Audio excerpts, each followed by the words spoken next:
How to delete photos from Google Drive. Hello everyone, welcome to this channel. I'm here to help you out today. So without any delay, let's get started. So first of all, make sure you have stable Wi-Fi connection on your device, and as you do that, launch the Google Drive application and make sure you have logged into your account.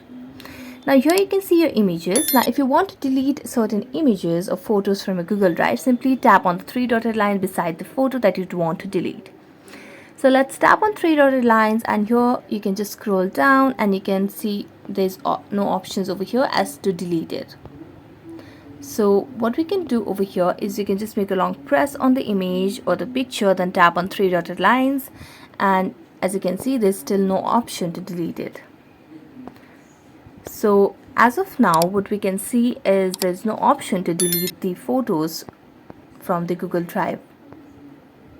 So you can just simply ask for not a helpful suggestion, and you can ask for the suggestions or help from the Google Drive or Google Center.